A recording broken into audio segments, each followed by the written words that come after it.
नमस्कार दोस्तों, मैं जीतू सर आपका स्वागत करता हूं अपने मराठी के इस लेक्चर में। शब्दांच्या जाती। दोस्तों, आज के हमारे लेक्चर का टॉपिक है शब्दांच्या जाती, पार्ट्स ऑफ स्पीच। अभी तक बहुत सारा कंफ्यूजन अपने माइंड में आता है। हम लोग ये कब से पढ़ते आ रहे हैं, राइट फ्रॉम 5th स्टैंडर्ड हम लोग ये पढ़ते आ रहे हैं शब्दांच्या जाती। मगर थोड़ा सा कंफ्यूजन अपने माइंड में इसमें जरूर रहता है, खास करके जब ये सारी बातें आती है मराठी में, क्योंकि मराठी और हिंदी में हम थोड़े से कंफ्यूज हो जाते हैं। तो दोस्तों, आज मैं आपको विश्वास दिलाता हूं कि आज के इस लेक्चर के बाद आपका सारा कंफ्यूजन दूर होगा। तो आज शुरुआत करते हैं शब्दांच्या जाती की तरफ। शब्दांच्या जातीच म्हणजे parts of speech. Parts of speech पहले देखते हैं दोस्तों, शब्दांच्या जाती म्हणजे नक्की काय। उसके पहले हम लोगों को जानना होगा कि शब्द म्हणजे काय, एक्झॅक्टली शब्द मतलब है क्या।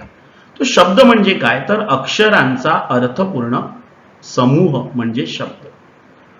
क्या होता है कि दोस्तों हम लोग कहते हैं शब्द मतलब वर्ड, तो वर्ड नहीं होता, अक्षरांचा अर्थपूर्ण समूह म्हणजे शब्द।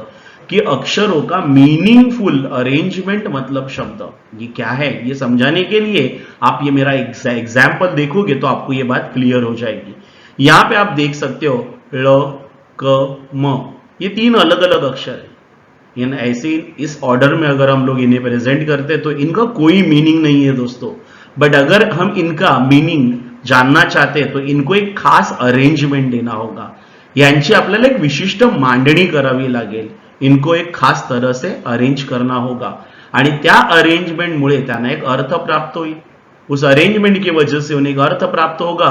जैसी ये शब्द बना है, देखिए कमल। तो कमल ये शब्द मतलब आपको कुछ समझा सकता है, इसका कोई मीनिंग है और इसी वजह से इसे कहा जाएगा शब्द। तो शब्दांच्या जाती म्हणजेच काय तर शब्दांच्या जाती म्हणजे शब्दांचे प्रकार। मॉरल ऑफ द स्टोरी यह है दोस्तों, एकदम आसान कॉन्सेप्ट है। शब्दांच्या जाती म्हणजे शब्दांचे प्रकार। अब देखिए की वर उल्लेख केल्याप्रमाणे जे काही शब्द असतात त्यांची कार्य विविध प्रकारची असतात। वाक्यातील त्यांच्या कार्यांवरून त्यांना त्यांची नावं मिळालेली आहेत। देखिए हर शब्द का ना दोस्तों एक कार्य होता है, उसके काम होता है और उस काम के हिसाब से उसको मिला होता है नाम, और उन्हीं को हम लोग कहते हैं शब्दांच्या जाती। बहुत आसान सी बात है दोस्तों। तो शब्दांच्या जाती हम लोग आगे देखते हैं। शब्दांच्या मुख्य 2 जाती हैं। तो याद रखिए दोस्तों, शब्द के मेन ऐसे 2 मुख्य प्रकार हैं। ठीक है, कौन से तो एकदम सिंपल है, विकारी शब्द आणि अविकारी शब्द। अब विकारी म्हणजे काय तर विकारी म्हणजे बदल होणे। जिन जिन शब्दों में लिंग वचन विभक्ति के हिसाब से चेंज आ जाता है वह शब्द कहलाते हैं विकारी शब्द। वापस बताता हूं, जिनमें लिंग वचन और विभक्ति के हिसाब से चेंज आता है उन्हें कहा जाता है विकारी शब्द। ठीक है, आणि अविकारी शब्द म्हणजे त्याच्यामध्ये यानुसार बदल होत नहीं, इनके हिसाब से कोई भी प्रकार का चेंज नहीं आता। अविकारी म्हणजे अव्यय, थोड़े स्टबन टाइप के। समझना दोस्तों, एकदम आसान है। जो एकदम मिलनसार है, जो परिस्थिति के हिसाब से बदलते हैं वो होते हैं विकारी, और जो नहीं, जो अपनी जिद पर अड़े रहते हैं वो होते हैं अविकारी। एकदम आसान। तो देखते हैं विकारी शब्द। विकारी को सव्यय भी कहा जाता है दोस्तों। विकारी शब्द के 4 प्रकार हैं, नाम, सर्वनाम, विशेषण और क्रियापद, जिन्हें अंग्रेजी में हम कहते हैं, नाम को कहेंगे नाउन, सर्वनाम इज प्रोनाउन, विशेषण इज एडजेक्टिव, क्रियापद इज वर्ब। अविकारी शब्द के भी 4 प्रकार हैं। ठीक है, अविकारी को अव्यय कहा जाता है। तो 4 प्रकारचे अव्यय असतात। पहिला आहे क्रिया विशेषण अव्यय, जिसे एडवर्ब कहा जाता है। शब्द योगी अव्यय, जिसे प्रीपोजिशन कहा जाता है। उभयान्वयी अव्यय, जिसे कंजंक्शन कहा जाता है। एंड लास्ट अपना सबका चहीता केवल प्रयोगी अव्यय, जिसको कहा जाता है इंटरजेक्शन। ठीक है, तो हम लोग आगे बढ़ते हैं दोस्तों। शब्दांच्या एकूण 8 जाती है। तो अभी हम लोगों ने देखा 4 विकारी और 4 अविकारी, ऐसे कुल मिलाकर 8 प्रकार है। विकारीचे 4 आणि अविकारीचे 4 असे एकूण 8 आहेत। ठीक है, तो सर्वात पहिल्यांदा बघूया नाम। सबसे पहले देखते हैं दोस्तों नाम। अब नाम मतलब एग्जैक्टली क्या? हाँ, ना ना ना, नेम प्लेस एनिमल थिंग मतलब नाम नहीं होता है दोस्तों, वो बचपन में हम लोग खेलते थे।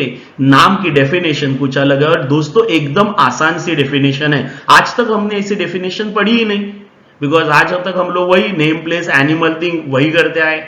बट देखिए दोस्तों, नाम म्हणजे काय, तर प्रत्यक्षात असलेल्या किंवा कल्पनेने जाणलेल्या कोणत्याही वस्तूला, व्यक्तीला, ठिकाणाला किंवा इतर कोणत्याही गोष्टीला ओळखण्यासाठी, देखो लाल कलर में इसे बोल्ड किया है, ओळखण्यासाठीचे अक्षर किंवा अक्षरांचा अर्थपूर्ण समूह म्हणजे शब्द वापरला जातो, त्याला म्हणतात नाम। सो मतलब समझ में आ गया दोस्तों कि कोई भी रियल इमेजिनरी वस्तु, व्यक्ति, प्लेस या और कोई भी चीज, एक्स वाई जेड चीज आइडेंटिफाई करने के लिए जो अल्फाबेट या अल्फाबेट का मीनिंगफुल अरेंज किया हुआ वर्ड यूज किया जाता है, उसे ही कहा जाता है नाम। तो दोस्तों याद रखिए, नामाची गरज आहे ओळखण्यासाठी, आइडेंटिटीसाठी नाम वापरलं जातं। फॉर एग्जाम्पल, अब ये समझाने के लिए हम कुछ एग्जाम्पल देखेंगे। गंगा ही पवित्र नदी है, तो दोस्तों इसमें क्या क्या नाम है? ओके, एग्जैक्टली, गंगा ही पवित्र नदी, इसमें दो नाम है, गंगा और नदी। ठीक है, फिर दूसरा एग्जाम्पल देखते हैं, अक्षय हुशार मुलगा आहे। एग्जैक्टली दोस्तों, आपने सही पहचाना, अक्षय हुशार मुलगा है, इसमें अक्षय और मुलगा ये दोनों नाम है। ठीक है, नेक्स्ट, एवरेस्ट उंच पर्वत आहे। ओके, ये भी सही पहचाना आप लोगों ने, एवरेस्ट और पर्वत ये दोनों नाम है। कापसाचे फूल मौल्यवान आहे, इनमें दो नाम है, एक है कापूस और दूसरा है फूल। ठीक है, तो दोस्तों ये है अपने नाउन म्हणजे नाम, ये प्रोवाइड करते हैं आइडेंटिटी। ठीक है, तो दोबारा याद रखिए, नाम का इस्तेमाल हम लोग करते हैं आइडेंटिटी, ओळख पटवण्यासाठी, ओळखण्यासाठी। अब हम बढ़ते सर्वनाम की तरफ दोस्तों। सर्वनाम म्हणजे काय? ये समझाने के लिए आप लोगों को पहले तो मुझे एक एग्जाम्पल देना होगा। एग्जाम्पल आपकी स्क्रीन पर देखिए, जूलिया बरीच उंच होती, जूलिया दिसायला सुरेख होती, जूलियाकडे सायकल होती। अब ये वाक्य आपने पढ़े होंगे, 3 वाक्य यहां पर दिए, थोड़े अटपटे लग रहे। क्यों अटपटे लग रहे?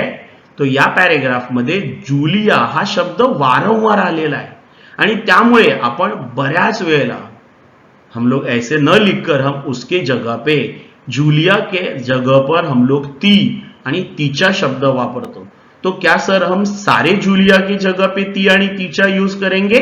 तो ना दोस्तों, पहला वाला शब्द जूलिया एज इट इज रहेगा, रिपीटेंस आया है ना, उसे अवॉइड करना है हमको। पहले वाले तो रिपीटेंस नहीं होता, उसके बाद आने वाले जो है वो रिपीटेड है, उनके जगह पे हम लोग ये शब्द यूज करेंगे। तो अपना वाक्य मॉडिफाइड वर्जन में ऐसा होगा, जूलिया बरीच उंच होती, ती, देखो यहां पे जूलिया के जगह पे मैंने ती शब्द यूज किया है, ती दिसायला सुरेख होती। वापस जूलिया के जगह पर मैंने शब्द यूज किया तिच्याकडे, तो तिच्या ये जूलिया के जगह रिप्लेस होकर आया हुआ शब्द है, तिच्याकडे साइकिल होती। अब ये शब्द, अब ये तीनों वाक्य एकदम मीनिंगफुल दिख रहे हैं दोस्तों। तो इसीलिए सर्वनाम म्हणजे काय, इस सवाल का जवाब जो है वो ये है, वाक्यात पुन्हा पुन्हा येणाऱ्या व नामाऐवजी वापरल्या जाणाऱ्या शब्दाला सर्वनाम म्हणतात। सी दोस्तों याद रखिए, रिपीटेड होने वाले शब्द को, नाउन को कहा जाता है सर्वनाम। तो रिपीटेड नाउन, पहले वाले को कंसिडर नहीं करना है दोस्तों, जो रिपीट हो रहा है उसे हमें चेंज करना है। ठीक है, अभी एग्जाम्पल आपके स्क्रीन पर है, देखिए, मी अमिताभला ओळखतो पण तो मला ओळखत नहीं। ऑब्वियसली दोस्तों, मैं अमिताभ बच्चन को जानता हूं, मगर बच्चन साहब तो मुझे नहीं पहचानते। तो यहां पर कितने सर्वनाम है? थोड़ा ट्रिकी क्वेश्चन है दोस्तों। यहां पर सर्वनाम है दो, नहीं, दो नहीं है, बिल्कुल भी नहीं है। मैं आपको बताता हूं, यहां पर है 3 सर्वनाम। एक तो मी, मैंने मेरे लिए यूज किया है, तो मैंने दूसरे के लिए यूज किया है, और वापस मला, ये मैंने मेरे लिए यूज किया है। इसीलिए यहां पर 1 नहीं, 2 नहीं है, 3 सर्वनाम है दोस्तों, 3 सर्वनाम। माझे पुस्तक अजयकडे आहे। ओके, एब्सोल्युटली राइट, माझे ये है आपका सर्वनाम। तू काय करशील, देखो हम सवाल पूछ रहे हैं यहां पे, मगर सवाल पूछते समय हमने बातों ही बातों में सर्वनाम यूज कर दिया है। तू हे सर्वनाम आहे। त्याला वडापाव आवड़तो, देखो दोस्तों मुंबई का आदमी और वडापाव नहीं खाया ऐसा तो होगा ही नहीं, मगर इस वडापाव के लालच में हमने और एक सर्वनाम यूज कर दिया है। त्याला हे सर्वनाम आहे। विशेषण, अब विशेषण मतलब क्या वो भी समझ लेते हैं। विशेषण को इंग्लिश में कहा जाता है एडजेक्टिव। यही सवाल मेरे भी मन में, विशेषण म्हणजे काय। तो दोस्तों विशेषण एकदम आसान, एकदम सिंपल विशेषण का मीनिंग बता देता हूं आपको मैं। नाम और सर्वनाम के बारे में जो एडिशनल इंफॉर्मेशन देता है, विशेष माहिती सांगणाऱ्या शब्दाला विशेषण असं म्हटलं जातं। तो नाम और सर्वनाम के बारे में एडिशनल इंफॉर्मेशन देने वाला शब्द होता है दोस्तों विशेषण। अभी विशेषण के एग्जाम्पल भी देखते हैं। कावळा हा हुशार पक्षी आहे। कौन सा? परफेक्ट, ये है हुशार। हुशार ये विशेषण है। और ये किसके बारे में ज्यादा जानकारी दे रहा है? कावळा या नामाविषयी ते विशेष माहिती सांगत आहे, बरोबर है। तो इसीलिए उसे विशेषण कहा गया है। लाल गुलाब मला फार आवडतो। लाल गुलाब मला आवडतो, यहां पे विशेषण क्या है? एग्जैक्टली विशेषण आहे लाल, हे विशेषण आहे कारण ते गुलाब या नामाविषयी माहिती सांगत आहे। गाय गरीब असते, ये गाय इंग्लिश वाला गाय नहीं देता। देखो दोस्तों गाय ऑलवेज गरीब रहते हैं ऐसा नहीं, कोई कोई गाय अमीर रहते हैं। ये गाय 4 पैर वाली गाय है, गो माता। गो माता बहुत इनोसेंट रहती है। गरीब मतलब अमीर गरीब नहीं, इनोसेंट वाली गरीब है। गाय गरीब असते, तो यहां पर विशेषण है, क्वालिटी बताई गई है, ये है गरीब। नाम आहे गाय, गाय या नामाबद्दल विशेष माहिती सांगणारा शब्द आहे गरीब, म्हणजे गरीब हा विशेषण है।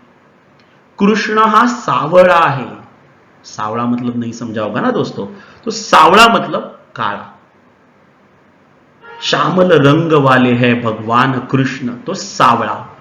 तो सावळा ये जो शब्द है ये भगवान कृष्ण इस नाम के बारे में ज्यादा इंफॉर्मेशन दे रहा है। तो दोस्तों आशा करता हूं आपको समझ में आ गया होगा विशेषण म्हणजे काय। तो अगले शब्द की तरफ बढ़ते हैं हम लोग, और वो है क्रियापद। क्रियापद बहुत ही आसान होता है दोस्तों, इंग्लिश में उसे कहा जाता है वर्ब। क्रियापद म्हणजे काय? वाक्याचा अर्थ पूर्ण करणारा, क्रियादर्शक, एक्शन इंडिकेट करणाऱ्या शब्दाला क्रियापद म्हणतात। देखो क्रियापद के 2 काम हैं, एक होता है वाक्य का अर्थ पूरा करना और साथ ही साथ में एक्शन इंडिकेट करना दोस्तों, इसी को कहा जाता है क्रियापद। मैं एक एग्जाम्पल देखता हूं। राम रावणाला मारतो। राम रावणाला मारतो, इसमें क्रियापद है, एग्जैक्टली लास्ट में आया है फुल स्टॉप के पहले। मारतो, इधर रावण खत्म उधर वाक्य खत्म, तो मारतो ये है अपना क्रियापद। ठीक है, ओके। दूसरा, शिकारी पक्षाला टिपतो। शिकारी मतलब शिकार करने वाला आदमी, टिपणे मतलब उसको चूज करना, सिलेक्ट करना। तो शिकारी पक्षाला टिपतो, टिपतो हे क्रियापद आहे, कारण त्यामुळे वाक्याचा अर्थ पूर्ण होतोय। नेक्स्ट वाला, राम देवळात जात आहे। तो इसमें एग्जैक्टली 2 क्रियापद आए हैं जॉइंटली। जात आहे हे क्रियापद आहे, कारण त्यामुळे वाक्याचा अर्थ पूर्ण होत आहे। देखो वाक्य का अर्थ पूरा होना जरूरी है दोस्तों। दीपिका पेरू खाते, दीपिका पोपट का नाम है मेरे, समझा ना, वो पेरू खाती। तो पेरू खाते इस वाक्य में कौन सा क्रियापद है? एग्जैक्टली खाते ये क्रियापद है, क्योंकि इससे इस वाक्य का अर्थ पूरा हो रहा है। सो यहां तक हम लोगों ने दोस्तों देखिए विकारी शब्द 4 हम लोगों ने पार्ट देख लिए हैं। विकारी शब्द में जो आते हैं नाम, सर्वनाम, विशेषण और क्रियापद। तो ये चारों आपको समझ में आ गए होंगे। अब हम आगे बढ़ते हैं अव्यय की तरफ। सबसे पहला अव्यय है क्रिया विशेषण अव्यय। क्रिया विशेषण अव्यय इसको कहा जाता है एडवर्ब। क्रिया विशेषण अव्यय को कहा जाता है एडवर्ब। अभी ये है क्या?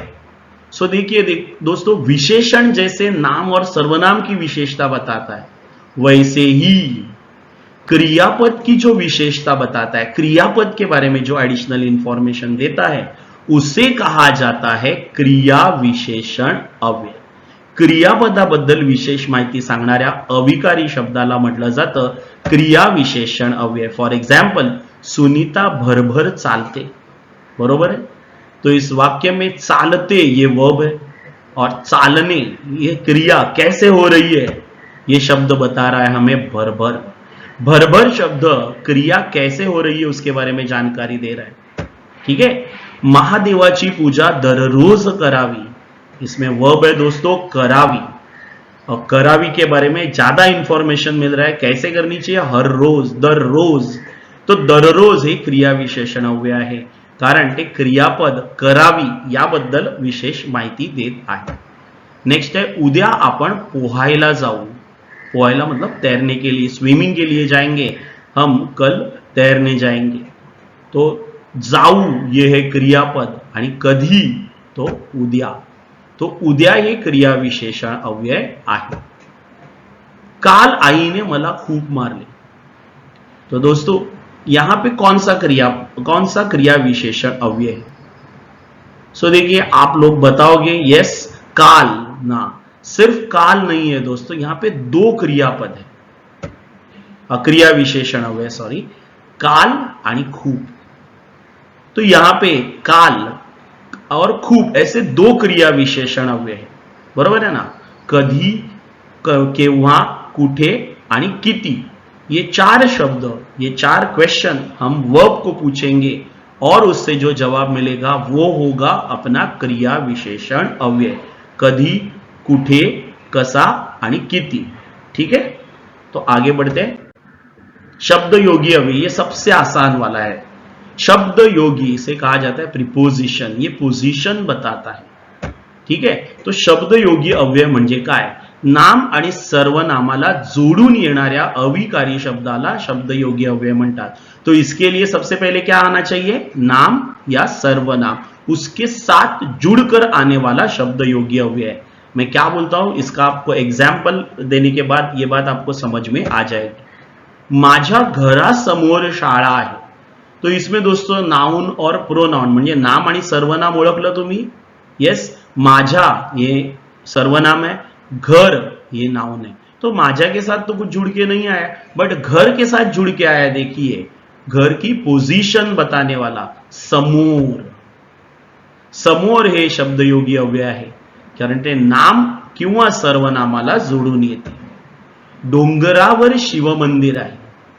पोजीशन डोंगर. Yes absolutely right. और वर है आप लोगों का शब्दयोगी अव्यय. कृष्णा जवळ खूप गायी होत्या. पोजीशन बताई कृष्णा जवळ. बरोबर है. तो जवळ ये शब्दयोगी अव्यय है. अभी आपको समझ में आ रहा है थोड़ा थोड़ा. आंब्याच्या झाडाखाली मुले खेळत होती. तो पोजीशन कहां पे पता है? झाड़ा खाली. तो खाली ये शब्द जो है वो शब्दयोगी अव्यय है. ठीक है. अब आगे बढ़ते हैं. उभयान्वयी अव्यय देखते देखते 7वें प्रकार पर आ गए हम लोग. उभयान्वयी अव्यय को कहा जाता है कंजंक्शन. ठीक है. कंजंक्शन म्हणजे क्या है? तो उभयान्वयी अव्यय करता क्या है दोस्तों? दोन शब्द, दो छोटे मतलब दो शब्द या दो छोटे छोटे सेंटेंसेस जोड़ने वाला जो होता है उस अविकारी शब्द को कहा जाता है उभयान्वयी अव्यय. उभयान्वयी अव्यय मतलब ये दोस्तों अपने लाइफ का एक फेविकोल है. फेविकोल कैसे जोड़ने का काम करता है, वैसे ही वाक्य और शब्द के केस का फेविकोल है उभयान्वयी अव्यय. उभयान्वयी अव्यय का एक ही नारा, तोड़ो नहीं जोड़ो. तो ये जोड़ने की बात करता है उभयान्वयी अव्यय. देखिए सबसे पहला वाक्य आपके सामने है. ढग भरून आले पण पाऊस पडला नाही.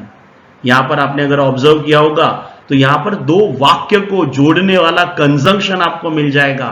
कौन सा? एग्जैक्टली पण. तो पण हे उभयान्वयी अव्यय आहे, कारण हे दोन वाक्यांना जोडत आहे. दूसरा लाइव एग्जाम्पल अपने लेटेस्ट लाइफ से कनेक्टेड. सिंगम आणि सिम्बा दोघेही मित्र आहेत. तो यहां पे क्या जोड़ा है हम लोगों ने? दो शब्द. आणि हे उभयान्वयी अव्यय आहे, कारण हे दोन शब्दांना जोडत आहे।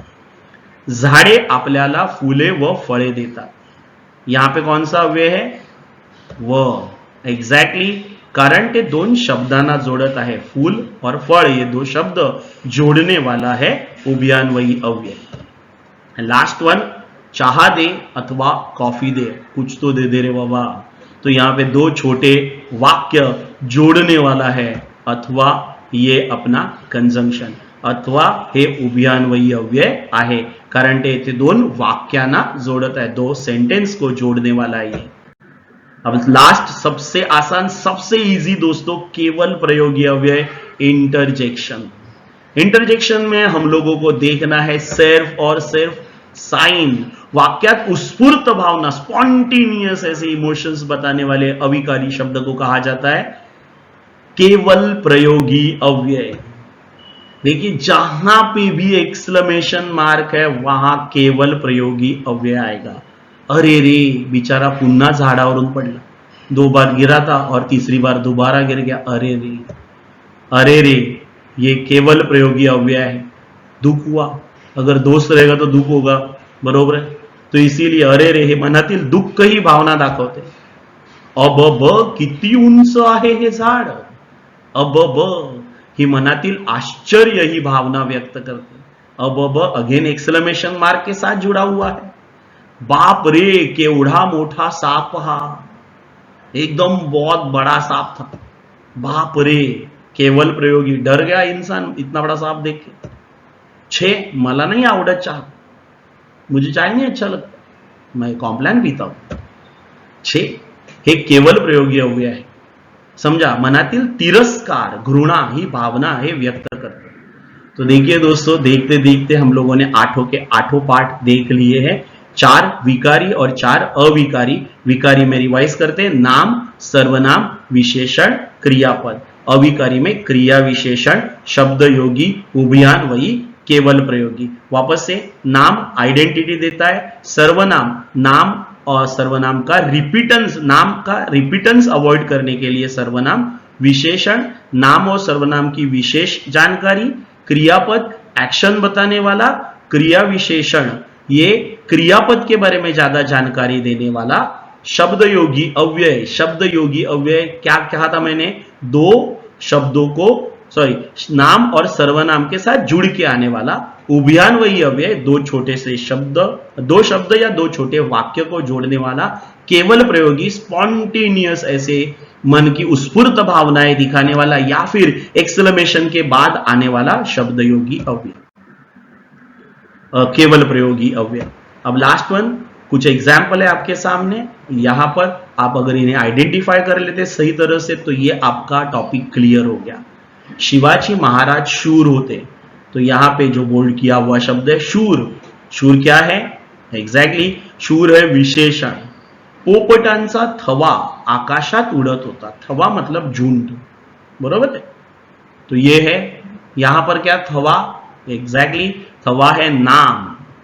तुला शाळेत जायला आवडते का, तुला शाळेत जायला आवडते का, तुला, यहां पे तुला ये शब्द है सर्वनाम, नाम के जगह आया हुआ शब्द।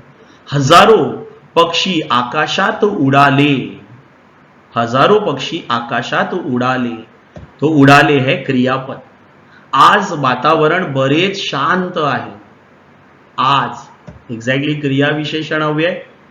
तिने त्याच्या समोर समोसा ठेवला, त्याच्या, देखो क्रिया अपना सर्वनाम आया, सर्वनाम के साथ जुड़कर आया है शब्द योगी अव्यय। बटाटे किंवा कांदे काहीही आण, यहां पे दो छोटे शब्द जोड़े हुए हैं, यहां पर उभयान्वयी अव्यय। वाह वाह किती अप्रतिम चित्र आहे हे, एक्सक्लेमेशन देख के ही आप पहचान गए होंगे दोस्तों कि ये है अपना केवल प्रयोगी अव्यय, बरोबर है। तो इसी के साथ हम लोगों ने शब्दांच्या जाती ये टॉपिक क्लियर कर लिया है। इसे 1-2 बार आप अच्छी तरह से रिवाइज करके देख लेंगे तो आपका ये टॉपिक एकदम क्लियर हो जाएगा। आज के लिए बस इतना ही। जय हिंद,